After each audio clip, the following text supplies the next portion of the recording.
করছিস কেন? না মানে তোমরা তো এত তাড়াতাড়ি কখনো আসো না। তন্ময় বলল। এবার এলাম, কোনো সমস্যা আছে? না, আমাদের সমস্যা থাকবে কেন?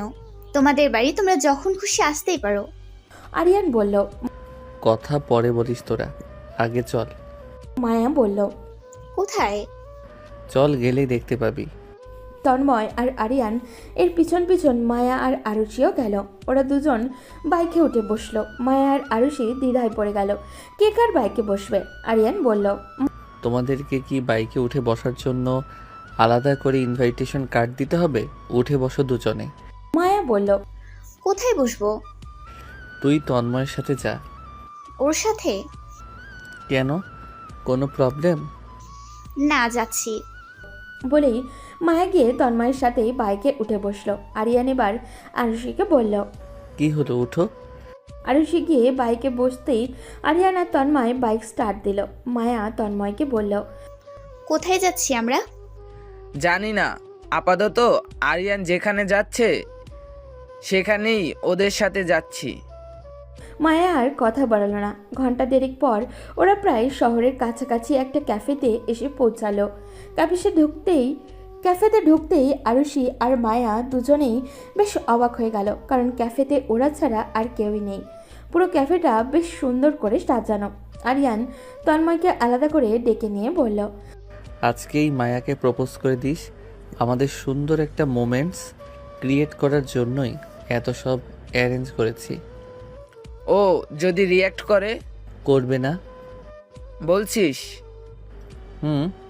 আরিয়ান আর তন্ময় দুজনেই হাতে গোলাপ নিয়ে এগিয়ে এসে আরুষি আর মায়ের সামনে হাঁটু গেড়ে বসলো। আরুষি আর মায়া দুজনেই বেশ অবাক হয়ে একে অপরের মুখ চাওয়াচাই করলো। কি হতে যাচ্ছে কিছুটা হলেও দুজনে আন্দাজ করতে পারছে। আরিয়ান আর তন্ময় দুজনেই আরুষি আর মায়ের দিকে ফুল এগিয়ে দিয়ে বলল। Will you marry me? ওদের থেকে একসাথে এভাবে প্রপোজাল পেয়ে আরুষি আর মায়া আরও এক ধাপ অবাক হলো। আরিয়ান আর তন্ময় দুজনেই ওদের উত্তরের অপেক্ষায় তাকিয়ে আছে। Yes, I will. মায়ের থেকে এই উত্তরে তন্ময়ের প্রত্যাশা ছিল না। ভেবেছিল মায়া রিয়াক্ট করবে। তন্ময়ের ঠোঁটে হাসি ফুটে উঠল। উচ্ছ্বাসিত হয়ে বলল। সত্যি তুমি রাজি? মায়া তন্ময়ের হাত থেকে গোলাপ নিয়ে বলল। সত্যি। আরুষি তখন চুপচাপ।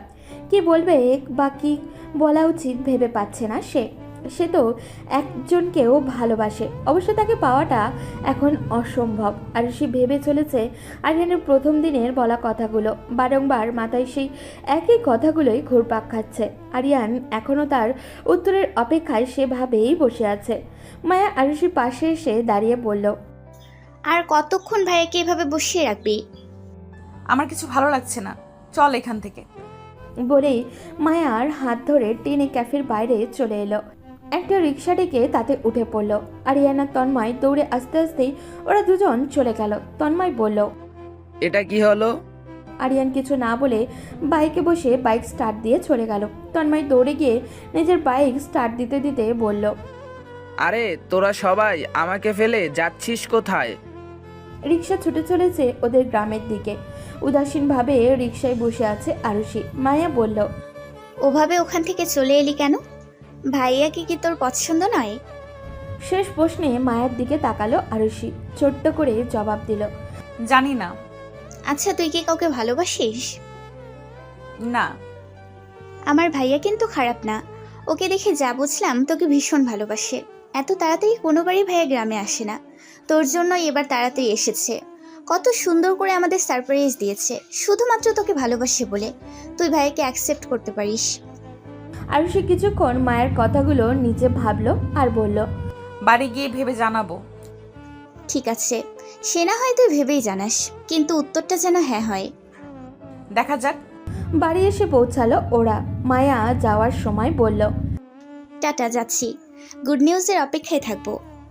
সারা রাত ধরে এই ব্যাপার নিয়ে ভাবলো আরুষি। কিছুতেই ওর ঘুম আসছে না। অনেক চিন্তা ভাবনার পর ভাবলো কাল দেখা করবে আরিয়ানের সাথে। টেক্সট করলো আরিয়ানের নাম্বারে। কাল ভোরবেলা নদীর পাড়ে আসবেন, কথা আছে। মেসেজ টোন বেজে উঠতেই আরিয়ান ফোন হাতে নিয়ে মেসেজ চেক করলো। মেসেজ পড়ে ভাবতে লাগলো। কি বলবে আরুষি? ও কি তাহলে রাজি? ভাবতে ভাবতেই ঘুমিয়ে পড়ল আরিয়ান। ভোরবেলা নদীর সেই ব্রিজের উপরে দাঁড়িয়ে অপেক্ষা করছে আরিয়ান। চারিদিকে কুয়াশা চাদরে আবৃত, হিমশীতল হাওয়া বয়ে যাচ্ছে। খানিক বাদেই আরুষি এলো, পাশাপাশি এসে দাঁড়ালো। আরিয়ানের দৃষ্টি নদীর পানিতে নিবদ্ধ, সেদিকে তাকিয়ে বলল, কি বলবে বলো। এত তাড়া কিসের আপনার? নাকি রেগে আছেন আমার উপর? রেগে থাকবো কেন? তোমার উপর রাগ দেখানোর কোনো অধিকার কি আমার আছে? যদি বলি আজ থেকে অধিকার আছে। আরিয়ান এবার ঘুরে দাঁড়ালো আরুষির দিকে আর তাকে বলল, মজা করছো? মজা কেন করতে যাব? আরিয়ান আর কিছু বলল না। আরুষি কিছুক্ষণ চুপ থেকে হঠাৎ করেই বলে উঠল, আমি রাজি। আরিয়ান এবারেও কিছু বলল না। আরুষি আরিয়ানকে নিজের দিকে ঘুরিয়ে বলল, কি বললাম শুনতে পেয়েছেন?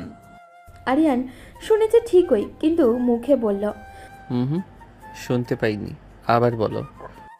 বলেছি যে আপনাকে বিয়ে করতে আমি রাজি। তাহলে কাল ওভাবে চলে এসেছিলে কেন? বাড়ি এসে সবটা ভেবে তবেই ডিসিশন নিয়েছি। বুঝলাম। হাঁটবেন? হুম, হাঁটা যায়। দুজনে পাশাপাশি ব্রিজের উপর দিয়ে হাঁটছে।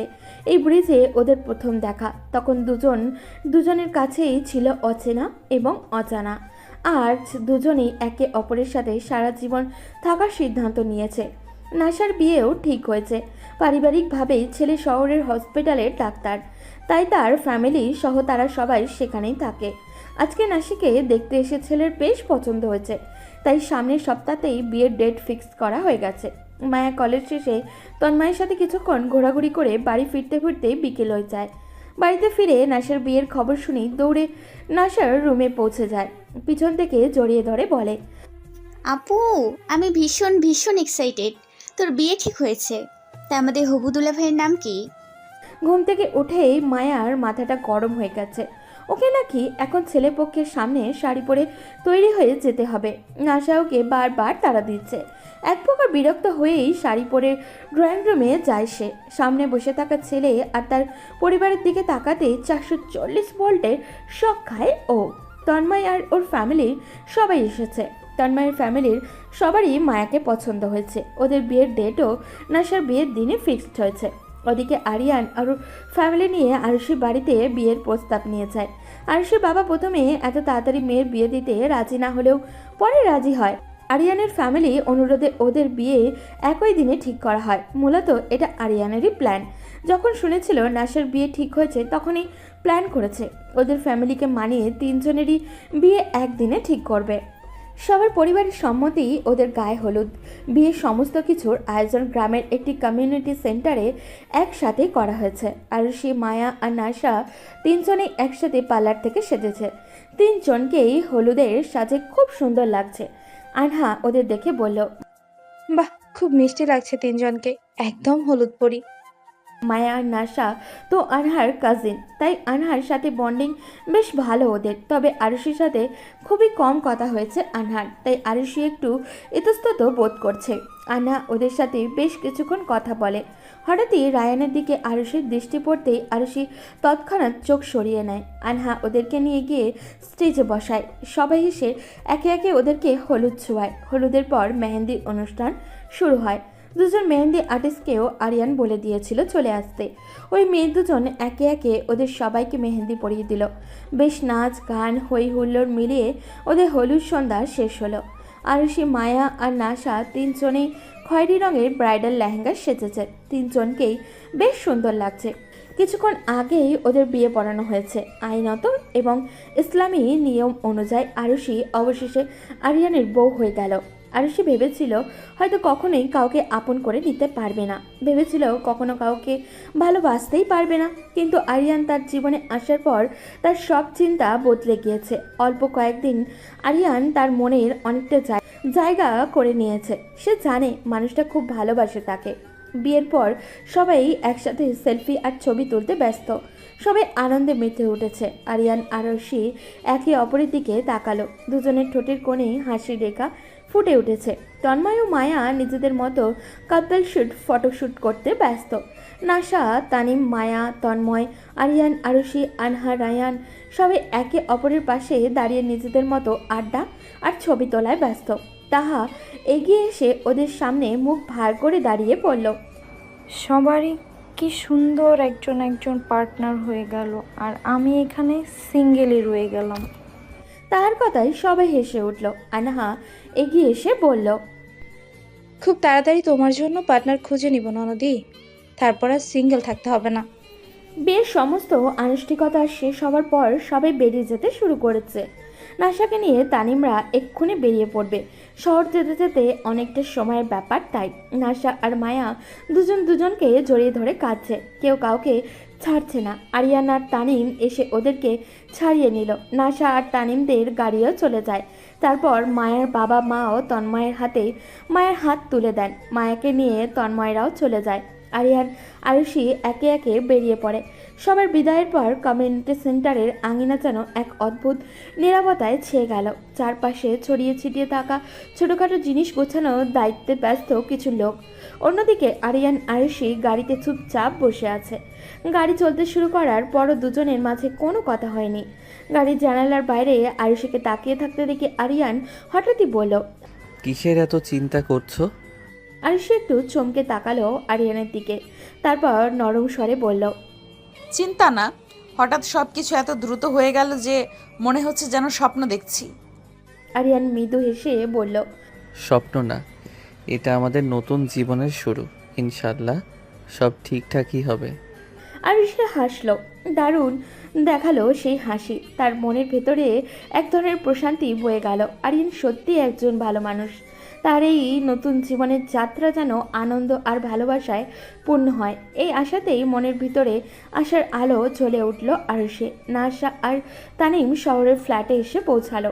দিনভর নানান আয়োজনের পর দুজনেই বেশ ক্লান্ত, কিন্তু একসাথে এই নতুন যাত্রার উত্তেজনাও তাদের মনে গভীর স্পষ্ট।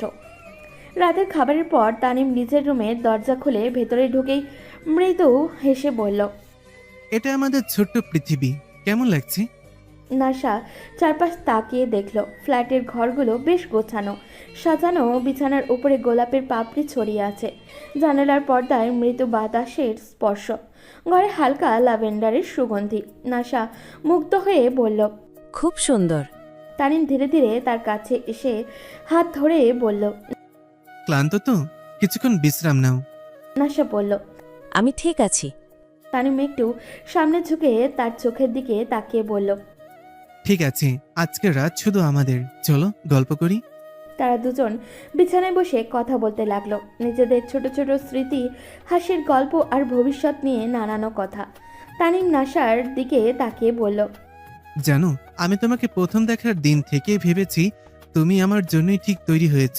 আল্লাহ আমাকে তোমার জন্যই বানিয়েছি। নাশা অবাক চোখে তাকিয়ে বলল, আপনি আমাকে আগে থেকেই চিনতেন? হুম, কি করে? ইটস সিক্রেট, বলা যাবে না।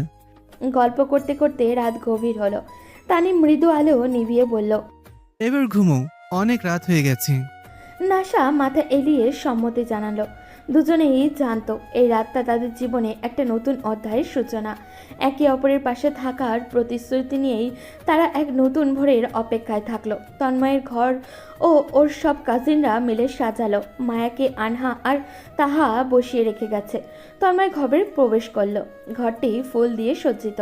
হালকা গোলাপি রঙের আলো যেন এক স্বপ্নের পরিবেশ তৈরি করেছে। মায়ের লজ্জায় নিচের দিকে তাকিয়ে বসে আছে। তন্ময় ধীরে ধীরে তার কাছে এসে বসলো আর বলল, তোমার চোখে আজ সেই লজ্জা দেখেছি যা হয়তো কখনো দেখিনি। মায়ের লজ্জায় মৃদু হাসলো। তন্ময় তার হাতে হাত রেখে বলল, আজ থেকে আমরা একে অপরের জীবন সঙ্গী। তুমি জানো তো আমি তোমাকে কতটা ভালোবাসি। মায়া তার দিকে তাকিয়ে সম্মতিসূচক হাসি দিল। অন্যদিকে আরিয়ান আর আরুষি তাদের নতুন সাজানো ঘরে প্রবেশ করলো। ঘরে সাদা ফুলের সৌরভে হালকা সুগন্ধি, মোমবাতির আলো যেন পুরো পরিবেশটাকে স্বর্গীয় করে তুলেছে। আরুষি একটু অপ্রস্তুত হয়ে দাঁড়িয়ে আছে। আরিয়ান তার দিকে এগিয়ে এসে বলল, এই লাজুক চেহারা আমার আরেকবার দেখা উচিত ছিল বিয়ের আগে। আরুষি লজ্জা পেল খানিকটা। মৃদু হেসে বলল, সব কিছু এত দ্রুত হলো যে বুঝতেই পারলাম না। আরিয়ান তার হাতটা ধরে পাশে বসিয়ে বলল, জীবনে কোনো কিছুই নিখুঁত হয় না, তবে আমরা একসাথে থাকলে সব কিছু নিখুঁত মনে হবে। আরুষি তার চোখে চোখ রাখল। সেই মুহূর্তে তার মনে হলো এই মানুষটি তার জন্য সঠিক। সে তো সত্যিই ভালোবাসে তাকে এবং সারা জীবন তাকে ঠিকই আগলে রাখতে পারবে। বাসরাতের এই মুহূর্তগুলো যেন প্রত্যেক নবদম্পতির জীবনে এক নতুন প্রতিশ্রুতি এবং ভালোবাসার বন্ধন দিয়ে ভরে উঠল। দূরের গ্রামের পুকুর পাড়ে জোনাকির আলো আর আকাশে ভরা পূর্ণিমা যেন এই নতুন শুরুর সাক্ষী হয়ে রইল।